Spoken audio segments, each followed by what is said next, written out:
Bem, então vamos dar continuidade à nossa aula de interpretação. Lembrem-se de que na última trabalhamos a multiplicidade de sentidos. Lembram? Nós vimos palavras com a mesma carga significativa, palavras usadas para evitar repetições e assim garantir a evolução das ideias do texto. Vimos também a polissemia, que, como disse, não é bom, não é aconselhável adotar na dissertação, já que traz à tona uma linguagem conotativa, subjetiva. Então, hoje vamos encerrar a multiplicidade, quase não sai, dos sentidos presentes em um dado texto. Bem, eu vou compartilhar a minha tela com vocês, a nossa aula 2, pronto, para que possamos começar. Deixa eu ampliar aqui minha tela. Certo.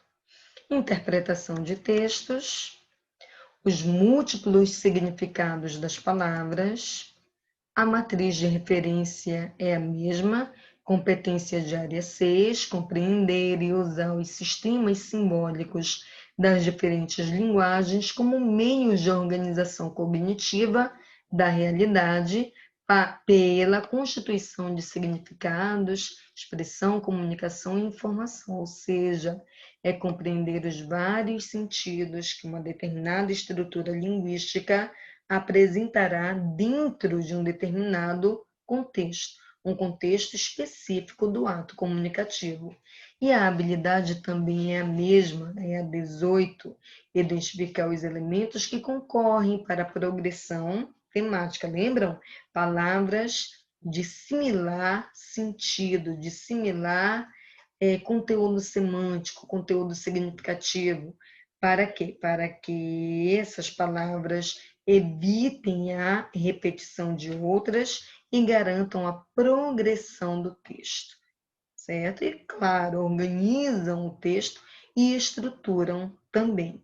E em textos não apenas dissertativos, textos de diferentes gêneros e tipos. Pode ser uma crônica, um romance, uma piada, um texto propagandístico, enfim, de vários gêneros, de vários tipos, como narração, dissertação, carta, enfim.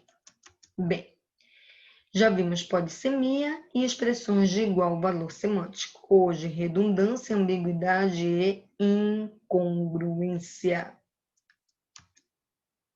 Redundância consiste na repetição de ideias, às vezes empregadas de forma intencional. Entretanto, é um recurso da informalidade, ou seja, eu vou repetir ideias, repetir palavras, eu vou repetir uma informação. Às vezes, a repetição acontece de forma acidental, eu não me dou conta de que estou repetindo a mesma fala, né, que sustentei há alguns minutos. Porém, em outros momentos, essa redundância dá-se de forma intencional para convencer o meu interlocutor, para vender um produto, para divulgar uma ideia, eu posso repeti-la de forma exaustiva. Ok? Vamos ver um exemplo? Observe. Filho, você vai ao shopping? Você vai ao shopping center? Vou, por quê? Cuidado com os gastos, põe freio no cartão, economiza. Gente, tomar cuidado com os gastos, colocar freio no cartão e economizar são ideias que se repetem. São três elementos linguísticos que convergem para a mesma interpretação, ou seja, o pai pede ao filho que não gaste tanto. Mas será que essa redundância aconteceu de forma acidental? Com certeza não. O pai teve a intenção de convencer o filho a não gastar tanto. Então, foi uma redundância intencional. Isso acontece muito no nosso dia a dia, né? Para convencer o nosso interlocutor, amigo, pai, irmão, repetimos. Em sala de aula mesmo, Nós, professores, temos o hábito de repetir uma ideia. Às vezes, tal repetição nem é solicitada pelo aluno, mas a fazemos para que a ideia, a explicação, o conceito tornem-se claros, né, aos olhos desse aluno, para que ele possa aplicar, para que ele possa compreender, aprender. Ok? Então, é uma redundância? É, mas intencional, certo? Professora, na redação, eu posso usar a redundância? Não. Se você repetir ideias, cometerá problema de incoerência, até mesmo de coesão, e isso implicará perda de pontos. Não repita, certo? O texto tem que ser sóbrio, direto e objetivo. Ambiguidade é a possibilidade de uma mensagem apresentar mais de um sentido. Esse fenômeno geralmente é provocado pela má organização das palavras na frase, mas também pelo uso incorreto do pronome relativo, pelo uso inadequado de pronomes, advérbios, orações, frases, enfim. Lembrando que, se não for usado intencionalmente, a ambiguidade se caracterizará como um vício de linguagem. Ela também pode ser intencional. Inclusive, aparece muito em textos propagandísticos, em textos piadísticos, exatamente para ou convencer o leitor a adquirir um determinado produto, ou para, de fato, dar leveza à construção textual, né? O sentido dúbio, às vezes até malicioso, pode sim provocar humor. Vamos lá? Exemplos. Observe. Vindo o pôr do sol. Quanto quer pelo pôr do sol? Não está vendo, eu estou vendo o pôr do sol. Percebam que o mau emprego do verbo ver ou vender acabou confundindo o interlocutor. Ou seja, vindo o pôr do sol, você está vendendo ou está vendo? O interlocutor entendeu como se fosse a vinda do pôr do sol. E o personagem tratou logo de esclarecer: não, não, não. Ele não está vendo, eu estou vendo-o, contemplando-o. Então, ele poderia ter resolvido esse problema usando um outro verbo, olhando o pôr do sol, contemplando o pôr do sol, enfim. Ao optar por vendo, acabou criando uma ambiguidade. Claro que, para o personagem, ela foi acidental, ele não queria provocá-la.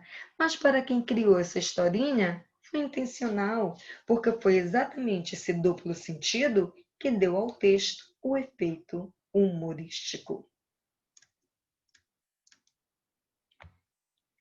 Que foi? Nada. Hã? Nada, nada. Burro. Bem, aqui não sei se foi a burrice, de fato, que levou o pinguim da esquerda a ser devorado pelo tubarão. Na realidade, o pinguinzinho da direita, na tentativa de salvar o seu amigo, usou a palavra nada, que apresenta um duplo sentido. Pode ser um verbo, o verbo nadar, como quis que o amigo interpretasse, como o pinguim da direita quis que o amigo interpretasse, mas também pode ser um pronome indefinido, que foi nada, coisa alguma, coisa nenhuma. E assim o pinguim da esquerda interpretou. Dessa forma, não conseguiu prever o perigo iminente, o perigo que se aproximava e acabou recebendo um fim trágico, certo? Que foi, fuja! Se ele, pinguim da direita, tivesse usado o verbo fugir, com certeza o final seria outro. Vamos ver outro exemplo? Família muda vem de tudo. Olha só, o que causa a ambiguidade? A palavra muda. Eu posso interpretar que a família se mudou, ou a família se muda e vem de tudo, né? A família muda-se, vem de tudo. Ou ainda que a família é muda, é deficiente, não fala. Família muda e vem de tudo. Duplo sentido. Aí foi acidental, né? O emissor da mensagem não pretendia criar esse duplo sentido. O que ele quis de fato informar foi a ideia de que a família está em mudança e, por essa razão, vende tudo o que tem. Enfim, foi infeliz em sua construção. Como arrumar uma coroa? A palavra coroa dá ao texto um duplo sentido. Coroa, gente, pode ser aquele arranjo de flores que se coloca sobre o túmulo. E tem a ver, né? Tem a ver com a propaganda, assistência funeral. Mas também pode ser uma senhora que possa servir como namorada a este simpático senhor aqui. Bem, com certeza a ambiguidade que recaiu sobre a palavra, perdão, coroa, foi intencional. O anunciante, para extrair o caráter fúnebre que norteia a palavra coroa, acabou dando a ela um outro sentido, também um outro sentido. Acabou dando leveza à construção textual. Então, foi uma ambiguidade intencional. Mas esta aqui foi acidental. Mantenha seu cão fora dos jardins e recolha suas fezes. Afinal, quem é o porco? O cão ou o dono dele? A ambiguidade também pode recair sobre textos subliminares. Olhem só. Eu tenho aqui duas leituras. Eu estou vendo duas faces, dois perfis, precisamente falando, mas a parte clara aqui do meio me leva a uma outra interpretação. Parece um vaso, né? Parece um cálice. Enfim, dois sentidos, duas leituras, um texto, portanto, ambíguo. Olhem só, várias leituras. O que me chama a atenção são os dois senhores que estão se olhando, a senhora e o senhor. Mas eu também vejo um cálice entre eles, eu vejo dois mexicanos, eu vejo uma mulher sentada a uma porta, que na realidade é a orelha do senhorzinho. Eu vejo um brinco sob a forma de garrafa, enfim. Então, nós temos aqui um texto subliminar, um texto ambíguo. Olha, parecem flores, mas bem aqui no meio está escrito sexy. S, E e o X. Sex. Dois sentidos. Imagem subliminar. Imagem ambígua. Aqui eu vejo uma senhora e uma menina. A menina está olhando nesta direção aqui. Olha, este aqui é o capuz dela, aqui é o franjão, aqui são os cílios, o nariz, a boca, o queixo, o maxilar, a orelha, o pescoço, ainda há um colarzinho aqui. A senhora também está usando capuz branco, tem um franjão, um nariz imenso, um olho, um queixo também imenso e aqui a sua boca. Duas leituras, duas interpretações, texto ambíguo. Entenderam? E por fim, a incongruência. Boa, hein? É muito bom saber o que é incongruência para evitar esse vício de linguagem na redação, já que é um defeito de textos. É a incompatibilidade semântica entre as partes do texto. Em outras palavras, é a incoerência presente em um dado texto. Ou seja, não faz sentido, você forma ali um amontoado de palavras que nada quer dizer. A primeira parte afirma algo e a segunda parte desfaz o que a primeira afirmou. É um amontoado de palavras, de fato, é uma incoerência, é um texto ininteligível, ou seja, não é inteligente. Vejam só, observem. É visível a mudança de temperatura, o frio tomou conta do lugar. Como é que eu posso ver a mudança de temperatura? Como é que eu posso ver o frio? Eu posso senti-lo.